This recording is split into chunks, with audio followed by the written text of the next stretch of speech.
అత్యంత కృప కలిగిన యేసు క్రీస్తు నామములో వాక్యాన్ని వింటున్న బిడ్డలందరినీ కూడా దేవుడు సమృద్ధిగా దీవించి ఆశీర్వదించును గాక. ఆమేన్. ప్రియ దేవుని బిడ్డలారా, అందరూ ఎలాగున్నారు? బాగున్నారు కదూ? మరి ఉదయమే లేచి ప్రార్థన చేసుకున్నారా? పరిశుద్ధ గ్రంథాన్ని చదివి ధ్యానించారమ్మా? పిల్లలు, మీ చదివే ముందు కూడా బైబిల్ గ్రంథాన్ని చదవండి.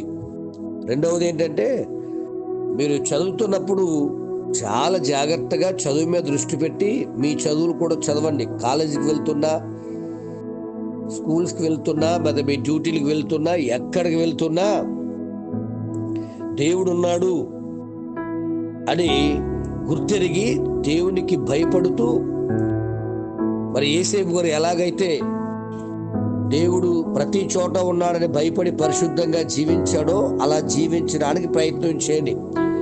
అంతేగాని ఈరోజు నేను అమ్మా నాన్న కలుగప్పాను, అమ్మా నాన్నను మోసగించాను, నన్ను కనిపెట్టలేకపోయారు, అది ఈరోజు మాస్టర్ గారు కళ్ళు కప్పి చూసి కాపీ కొట్టాను, నన్ను మాస్టర్ గుర్తుపట్టలేకపోయాడు అని మోసగించొద్దు బిడ్డలారా. ఎందుకంటే మోసంతో సంపాదించేది ఎంతో కాలం నిలవదని సామెతలు 16:8 స్పష్టంగా మాట్లాడుతుంది. అవునండి, ఒకవేళ ఎగ్జామ్లో కాపీ కొట్టి సంపాదిస్తే అది ఎంతో కాలం ఉండదు. ఒకవేళ మీ మమ్మీ డాడీని, లేదా స్కూల్లో మాస్టర్ని, లేదా డ్యూటీలో మీ పై ఆఫీసర్ని మోసం చేసి ఏదైనా సంపాదిస్తూ ఉంటే అది ఎక్కువ కాలం ఉండదు నాన్న. నువ్వు కష్టపడి సంపాదించుకున్నది కొంచెమైనా అది నీకు, నీ కుటుంబానికి ఆశీర్వాదకరంగా ఉంటుంది. మీకు ఉదాహరణ చెప్తున్నాను. అబీషాలోం మరి అత్యంత గొప్ప భక్తుడైన దావీదు కుమారుడు.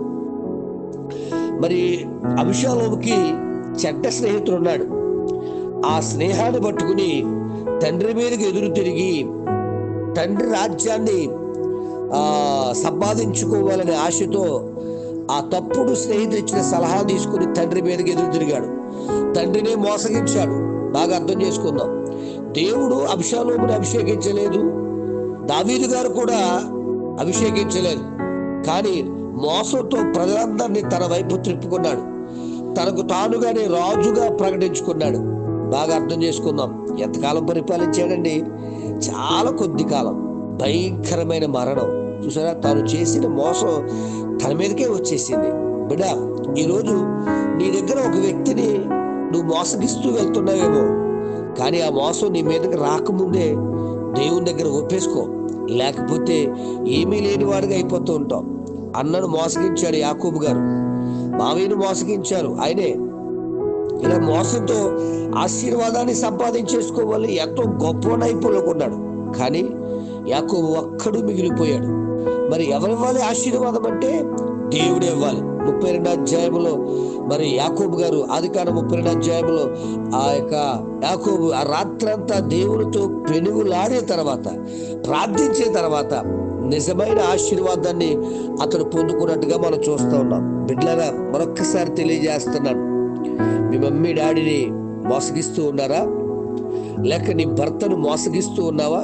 యేసు ప్రభు దగ్గర మరి ఇస్కరియోతు యోధ చాలా నమ్మకంగా ఉంటూనే ఆయన దగ్గర డబ్బు సంచిలో డబ్బు సగం దొంగిలిస్తూ ఉన్నాడు.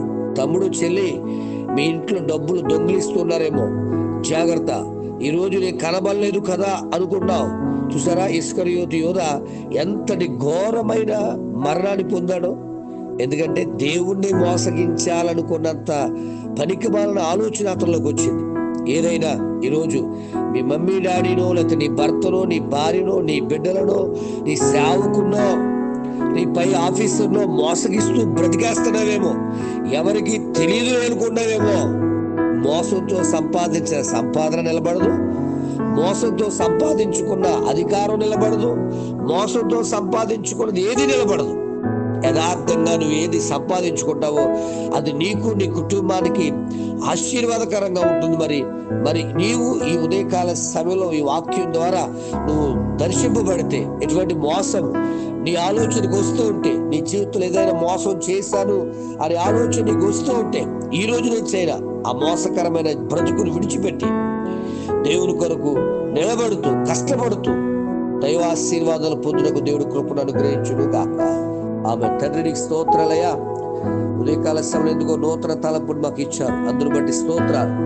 అమ్మ నాన్నను, లేకపోతే సేవకుడిని, లేకపోతే మా పెద్దలను, మా డ్యూటీ మేలో ఉన్న ఆఫీసర్స్ మోసగిస్తూ మేము మోసపోయేవారుగా కాక, ఉన్నది ఉన్నట్టుగా నీ దగ్గర ఒప్పుకొని క్షమాపణ కోరుకుంటూ నమ్మకమైన బిడ్డలుగా జీవించే భాగ్యమును నీ బిడ్డలందరికీ మాకు అనుగ్రహించుమని. ఒకవేళ ఎవరైనా ఆ విధంగా మోసగిస్తూ ఉంటే క్షమాపణ కోరుకుంటూ మళ్ళీ తిరిగి నీ వైపు త్రిప్పబడే జ్ఞానాత్మ అనుగ్రహించి నడిపించి బలపరిచి వర్ధిల్లింపచేయమని. ఘనతయు మహిమయు ప్రభావాలుగా అర్పించుకోండి. యేసు నామమున అడుగుచున్నాను తండ్రి, ఆమేన్. ప్రార్థన కొరకు నా సెల్ నంబర్ 9866958571. ప్రభు కృప మీకు తోడుగా ఉండును గాక. ఆమేన్.